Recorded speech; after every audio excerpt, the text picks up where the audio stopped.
Shalom Bapak, Ibu, dan saudara-saudari dalam Kristus Yesus. Apa kabar? Tetap semangat ya dalam beribadah. Puji Tuhan, hari ini kita bisa bersama-sama kembali dalam ibadah minggu kita. Mari kita naikkan syukur kita, karena Tuhan Yesus baik dan kasih-Nya tidak pernah berubah.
Shalom saudaraku, semoga saudara-saudari semua sehat, rohani dan jasmani, tetap semangat untuk hidup bagi Kristus, dan bersukacita karena Ia Immanuel. Semua yang terjadi di dalam hidup kita, biar kita tetap sadar bahwa Yesus Kristus selalu beserta kita, sehingga hati kita ini bisa bersyukur, bisa percaya, sungguh-sungguh percaya bahwa rencana Tuhan itu indah bagi kita. Amin. Hari ini tanggal 10 Mei 2020 kita akan mempelajari firman Tuhan dari kitab Yohanes pasal 20 ayat 24 sampai 31. Kitab Yohanes pasal 20 ayat 24 sampai 31. Mari kita buka dalam doa, sesudah itu kita baca bersama-sama. Tuhan Yesus, terima kasih kami masih bisa belajar firman-Mu. Berkatilah kami sehingga kami mengerti dan dapat melakukan dalam hidup kami, sehingga kami menjadi orang yang berbahagia. Urapi kami dengan Roh-Mu yang kudus, di dalam nama Tuhan Yesus kami minta dan berdoa. Amin. Mari kita buka dan baca bersama Yohanes pasal 20 ayat 24 sampai ayat yang ke-31. Yesus menampakkan diri kepada Thomas. Tetapi Thomas, seorang dari ke-12 murid itu yang disebut Didimus, tidak ada bersama-sama mereka ketika Yesus datang ke situ. Maka kata murid-murid yang lain itu kepadanya, "Kami telah melihat Tuhan." Tetapi Thomas berkata kepada mereka, "Sebelum aku melihat bekas paku pada tangannya, dan sebelum aku mencucukkan jariku ke dalam bekas paku itu, dan mencucukkan tanganku ke dalam lambungnya, sekali-kali aku tidak akan percaya." 8 hari kemudian, murid-murid Yesus berada kembali dalam rumah itu, dan Thomas bersama-sama dengan mereka. Sementara pintu-pintu terkunci, Yesus datang dan ia berdiri di tengah-tengah mereka dan berkata, "Damai sejahtera bagi kamu." Kemudian ia berkata kepada Thomas, "Taruhlah jarimu di sini dan lihatlah tanganku. Ulurkanlah tanganmu dan cucukkan ke dalam lambungku. Dan jangan engkau tidak percaya lagi, melainkan percayalah." Thomas menjawab dia, "Ya Tuhanku dan Allahku." Kata Yesus kepadanya, "Karena engkau telah melihat aku, maka engkau percaya. Berbahagialah mereka yang tidak melihat, namun percaya." Maksudnya Injil ini dicatat. Memang masih banyak tanda lain yang dibuat Yesus di depan mata murid-muridnya yang tidak tercatat dalam kitab ini. Tetapi semua yang tercantum di sini telah dicatat supaya kamu percaya bahwa Yesuslah Mesias, Anak Allah, dan supaya kamu oleh imanmu memperoleh hidup dalam namanya. Saudaraku yang kekasih, kita sudah membaca Thomas atau Didimus yang artinya si kembar adalah orang yang skeptis, orang yang curiga, meragu-ragukan segala sesuatu, tidak mudah percaya. Dan ia dicatat tidak ada bersama-sama dengan teman-temannya, murid-murid Yesus yang lain, ketika Yesus hadir pertama kali menampakkan diri kepada murid-muridnya, yang tercatat pada Injil Yohanes 20 ayat 19 sampai 23 yang minggu lalu kita sudah pelajari bersama. Ketika mereka bertemu, murid-murid lain bersaksi pada Thomas bahwa mereka telah melihat Yesus. Yesus sudah bangkit. Tapi Thomas tidak percaya.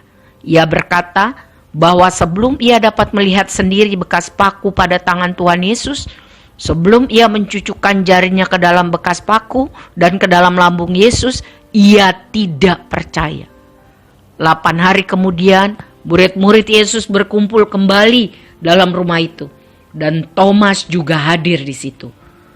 Pintu-pintu terkunci, tapi tiba-tiba Yesus datang di tengah mereka, berdiri dan berkata, "Damai sejahtera bagi kamu." Kemudian Tuhan berkata kepada Thomas, "Taruhlah jarimu di sini dan lihatlah tanganku. Ulurkanlah tanganmu dan cucukkanlah ke dalam lambungku. Jangan engkau tidak percaya lagi, tetapi percayalah." Thomas lalu menjawab, "Ya Tuhanku dan Allahku." Lalu Yesus berkata kepadanya, "Karena engkau Thomas telah melihat aku, maka engkau percaya. Berbahagialah mereka yang tidak melihat, namun percaya." Saudaraku, Thomas adalah seorang yang skeptis, tapi sesudah berjumpa Yesus yang bangkit, ia menyatakan pengakuan iman percaya sebagai dasar kekristenan bahwa Yesus ialah Tuhan dan Allah. Di dalam Alkitab, Thomas adalah orang yang pertama dengan jelas mengakui hal tersebut. Thomas tidak lagi menjadi orang yang ragu. Ia menjadi orang yang percaya. Bahkan sesudah hari Pentakosta, dan semua murid-murid Yesus dan orang-orang yang menanti dengan setia pencurahan Roh Kudus, Menurut catatan sejarah gereja, Thomas pergi memberitakan Injil ke Irak, ke Persia, ke Iran, lalu tahun 52 Masehi, ia berlayar menuju Malabar, India, dan mati di sana sebagai martir Kristus. Memang, pertumbuhan iman seseorang itu sejalan dengan pengenalan dan pengalaman hidup orang tersebut terhadap kasih dan kuasa Tuhan Yesus. Hari ini kita mau belajar tentang iman. Itu yang pertama. Menurut Ibrani 11 ayat 1 sampai 3, iman adalah dasar dari segala sesuatu yang kita harapkan dan bukti dari segala sesuatu yang tidak kita lihat. Ibrani 11 ayat 1. Ayat 3-nya, karena iman kita mengerti bahwa alam semesta telah dijadikan oleh firman Allah, sehingga apa yang kita lihat telah terjadi dari apa yang tidak dapat kita lihat. Yang dimaksudkan adalah karena iman, karena percaya, karena kepada kuasa dan kasih Tuhan, kepada otoritas Allah, maka kita tahu bahwa alam semesta ini dijadikan oleh firman Allah, otoritas Allah, kuasa Allah. Dari yang tidak ada menjadi ada. Itu definisi iman. Ibrani 11 ayat 1 dan 3. Apa sih gunanya mempunyai iman? Apa sih pentingnya punya keyakinan yang teguh, pengharapan yang teguh kepada kuasa, kasih, otoritas Allah? Walaupun kita belum lihat, tapi kita percaya bahwa Allah akan melakukan bahkan lebih daripada apa yang pernah kita pikir dan pernah kita doakan. Apa gunanya memiliki iman? Ibrani 6 ayat 18 dan 19 saya bacakan. Supaya oleh dua kenyataan yang tidak berubah-ubah, tentang mana Allah tidak mungkin berdusta, kita yang mencari perlindungan beroleh dorongan yang kuat untuk menjangkau pengharapan yang terletak di depan kita. Pengharapan itu adalah suatu sauh yang kuat dan aman bagi jiwa kita. Jadi iman itu berguna untuk memberi perlindungan, aman, nyaman, tentram, walaupun keadaan penuh dengan gejolak. Iman itu berguna untuk memberi dorongan yang kuat, menjangkau pengharapan yang ada terletak di depan kita. Ada kekuatan, dorongan, ada iman bahwa pengharapan kita itu tidak sia-sia.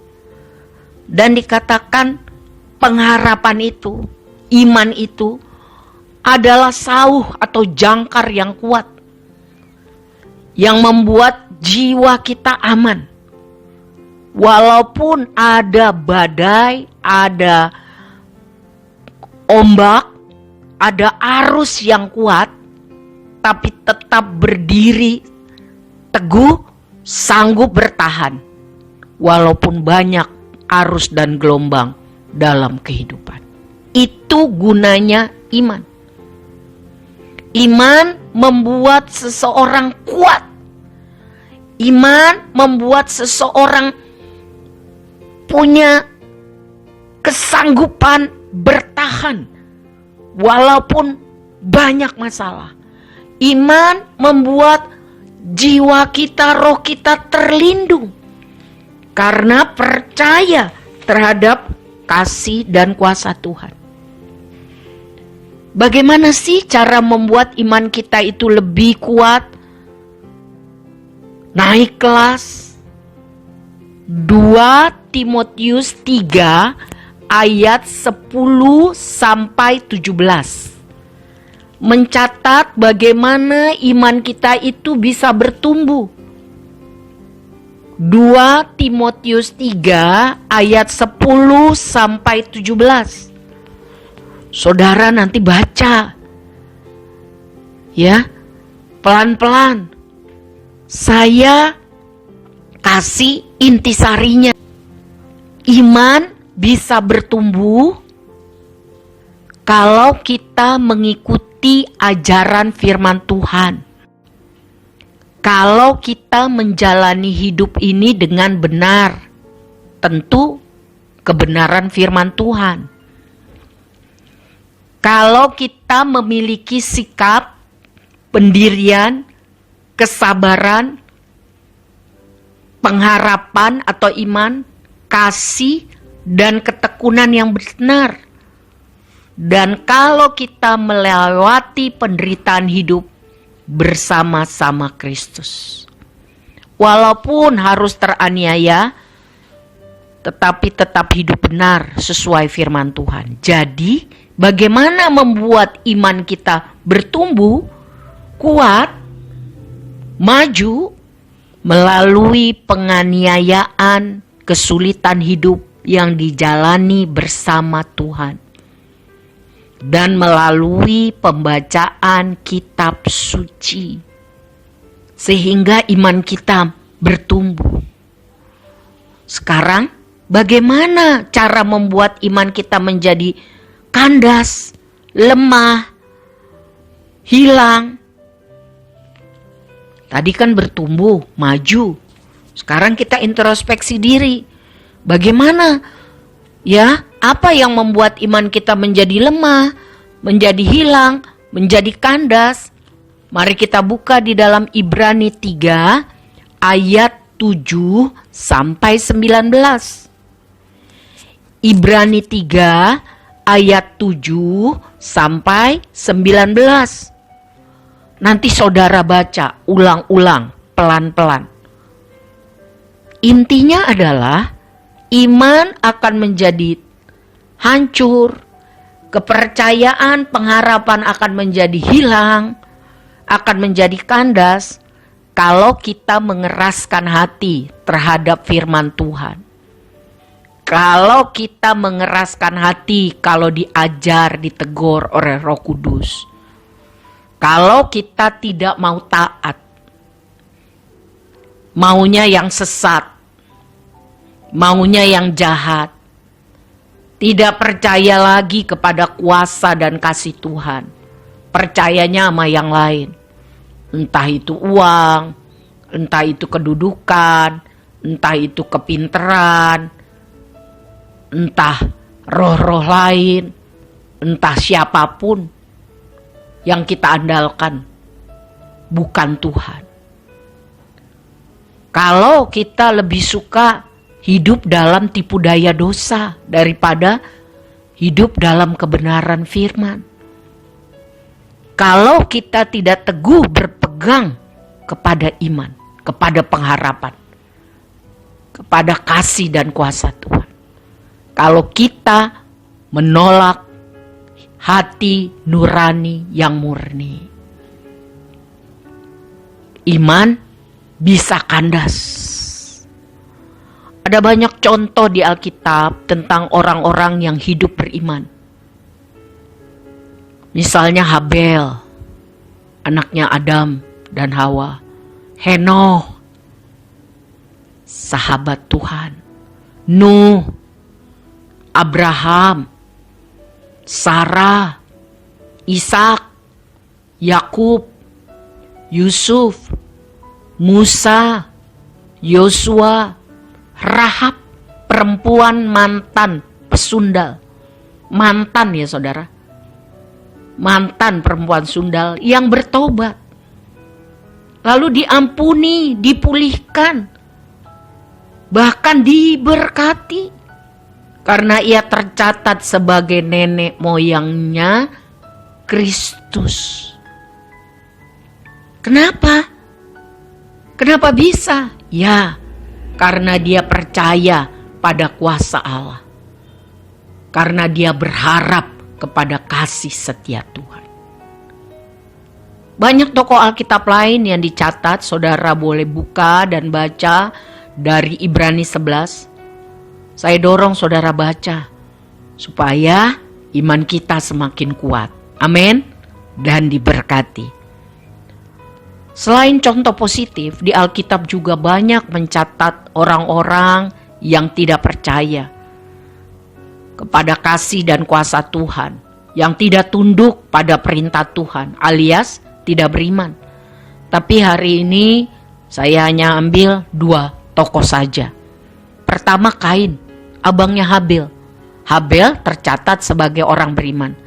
Tetapi Kain, menurut firman Tuhan dalam Kejadian 4 ayat 11 dan 16, ia menolak untuk taat firman Tuhan.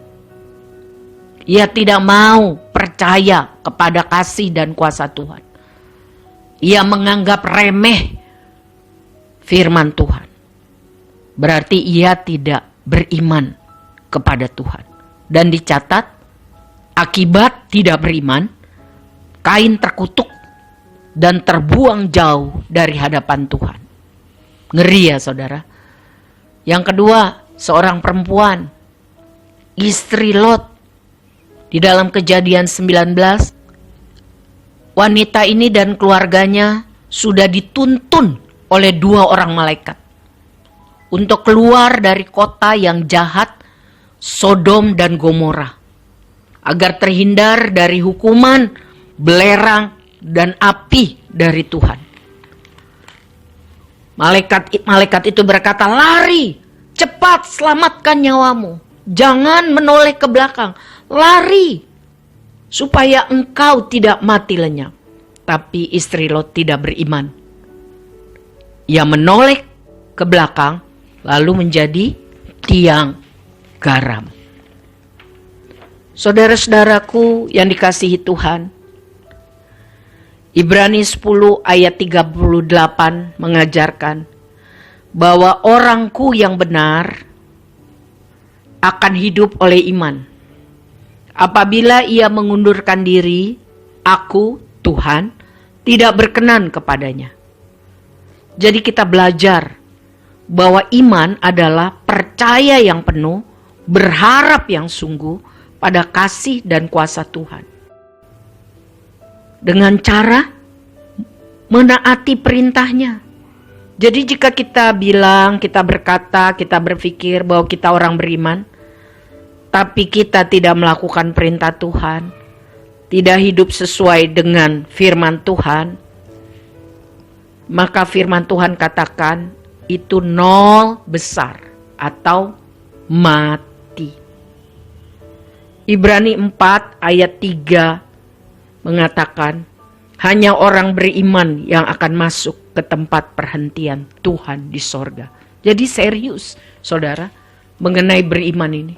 Sebab hanya orang beriman, orang yang percaya, orang akan kasih dan kuasa Tuhan, orang yang menghargai hidup yang Tuhan berikan, orang yang melakukan perintah Tuhan, hanya itu yang bisa masuk ke dalam perhentian Tuhan di sorga.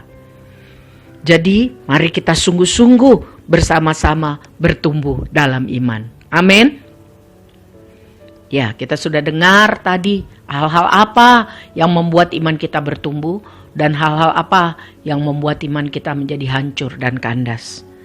Yang kedua, kita belajar dari Yohanes 20 ayat 28, pernyataan Thomas, yaitu ya Tuhanku dan Allahku.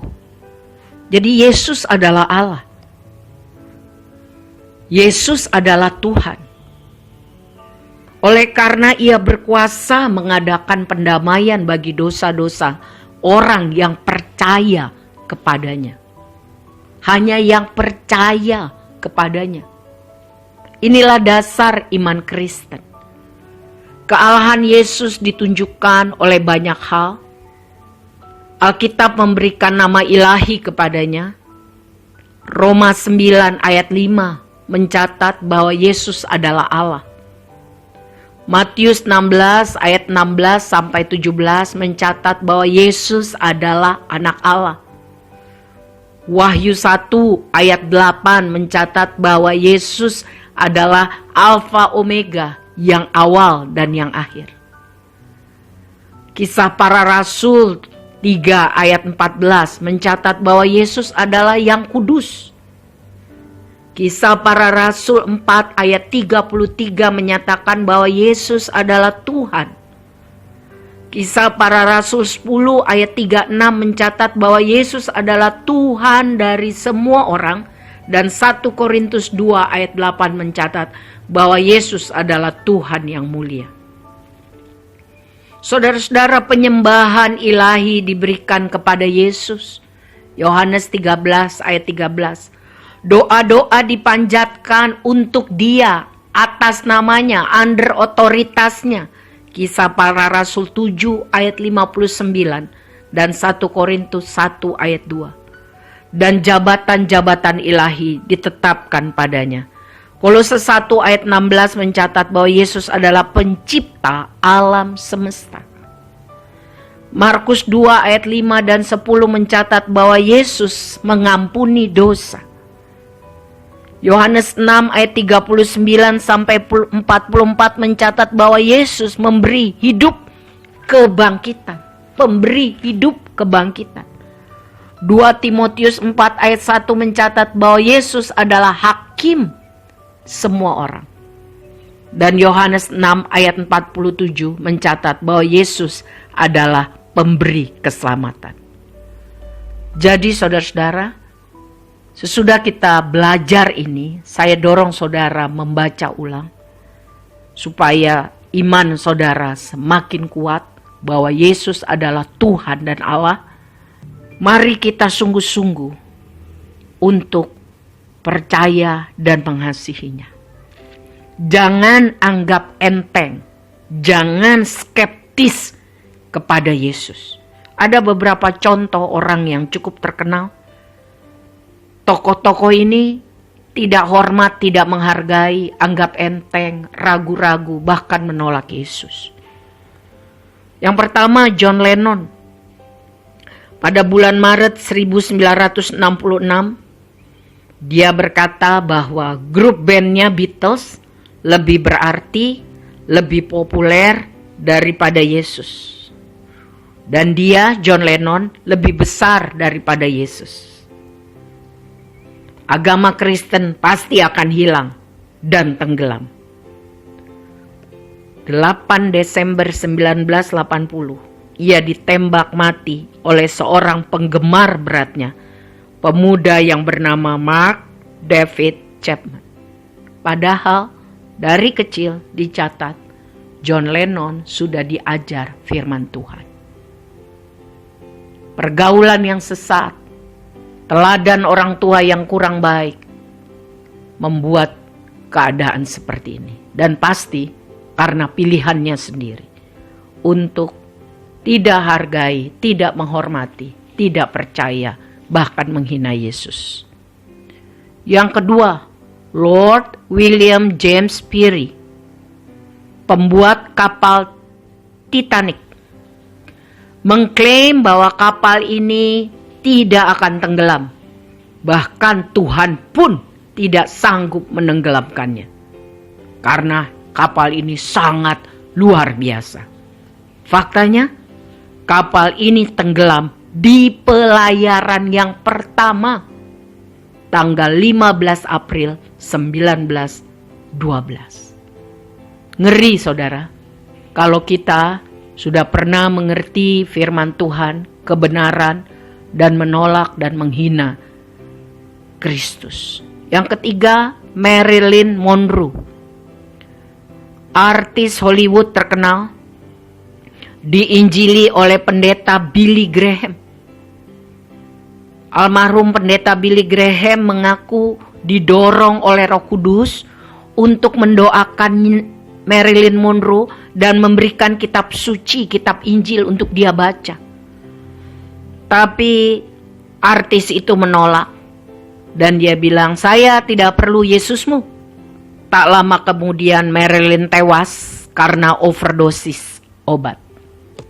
Yang terakhir, seorang yang terkenal dari Amerika Selatan, Brasilia tepatnya, Tancredo Neves. Dia pernah mencela Tuhan dan sesumbar. Bila saya mendapat 500.000 suara, maka tidak akan ada yang bisa mendepak saya jadi presiden. Bahkan Tuhan sendiri tidak bisa.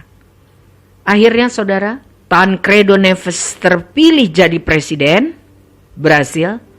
Tapi 1 hari sebelum resmi menjabat atau dilantik jadi presiden, naas, ia meninggal karena kanker. Sebab itu saudara, sekali lagi, mari kita sungguh percaya bahwa Yesus adalah Tuhan dan Allah yang berkuasa. Mari kita hormati, mari kita hargai kesempatan hidup yang Ia berikan. Jangan anggap ringan, jangan anggap remeh, jangan tidak percaya kepada kasih dan kuasa-Nya. Sebagai orang tua, Efesus 6 ayat 4 mengingatkan kita untuk jadi berkat bagi anak-anak kita, jadi teladan bagi anak-anak kita, dan tetap didik anak-anak dalam ajaran dan nasihat Kristus. Supaya banyak orang mengenal Tuhan, banyak orang boleh percaya dan diselamatkan, dan boleh memperoleh hidup yang kekal. Akhirnya saudara, 2 hal yang kita pelajari pada kesempatan ini. Yang pertama, iman harus bertumbuh. Yang kedua, percaya atau imani dan sampaikan kepada banyak orang. Hargai itu, bahwa Yesus adalah Tuhan dan Allah. Tuhan memberkati kita. Kiranya pembahasan firman Tuhan ini membuat hati kita tambah teguh, percaya kita tambah mantap, bahwa selama kita hidup bersama Tuhan, pasti ada kekuatan baru, pasti ada jalan keluar, karena rancangan Tuhan bagi anak-anaknya adalah rancangan damai sejahtera, bukan kecelakaan, untuk memberikan kepada kita hari depan yang penuh harapan.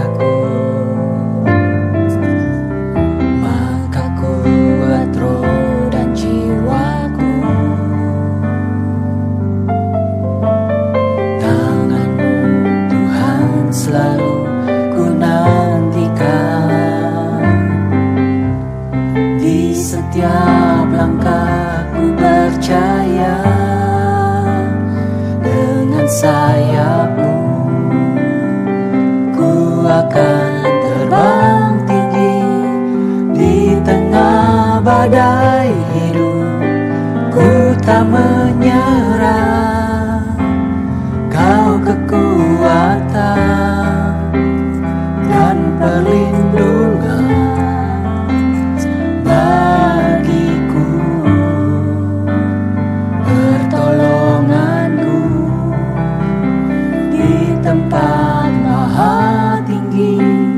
Ku mengangkat tanganku, aku berserah, kau ku nantikan, kau yang ku sembah, Yesusku, Rajaku.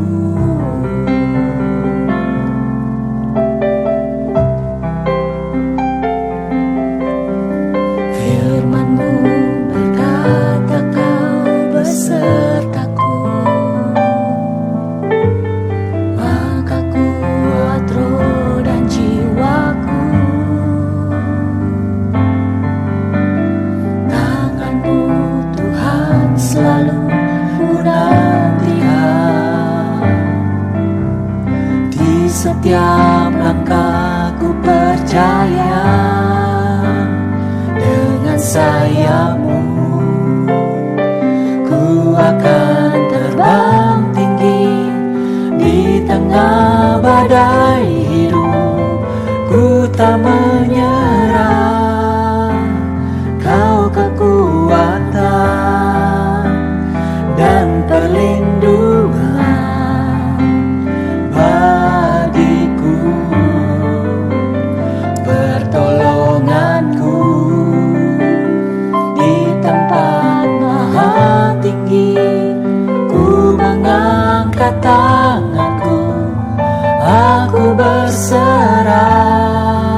ku nantikan, Kau yang ku sembah, Yesusku, Rajaku.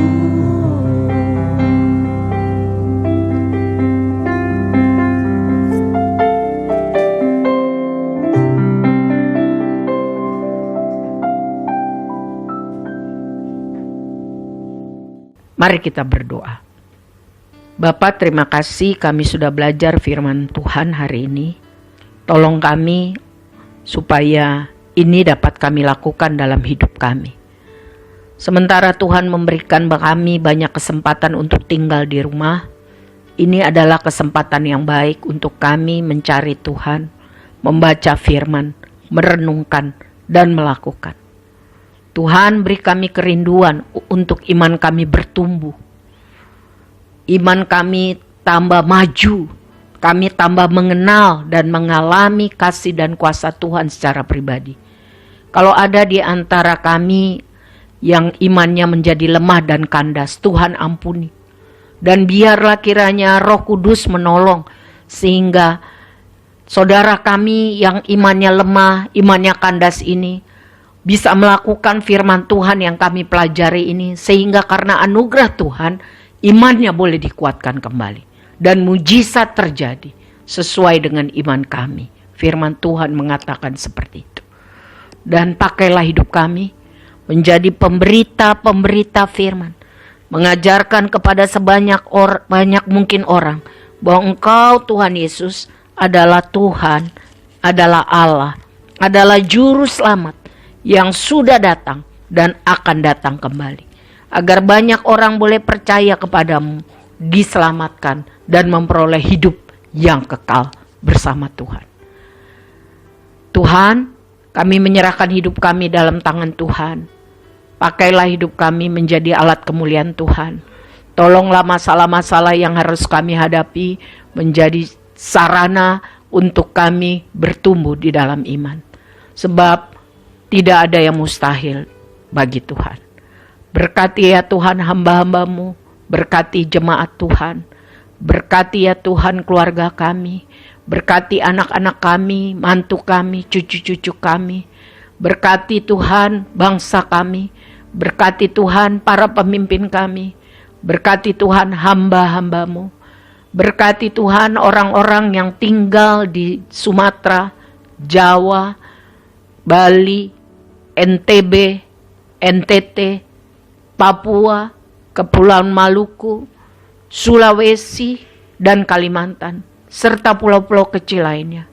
Selamatkan mereka, pakai kami menjadi alat di tangan Tuhan. Bapa, biarlah kiranya Tuhan berbelas kasihan, sehingga virus corona ini COVID-19 dapat segera lalu dari negeri kami, bahkan di seluruh dunia, sehingga kami dapat bersuka cita karena semua kami tahu hanya karena anugerah Tuhan. Bapa yang baik, kami menyerahkan hidup kami kepada tangan kasih setia Tuhan. Kepadamu kami percaya. Kami berdoa di dalam nama Bapa, Anak, dan Roh Kudus. Dalam nama Tuhan Yesus. Amin. Demikianlah saudara. Sampai jumpa, saling mendoakan. Shalom.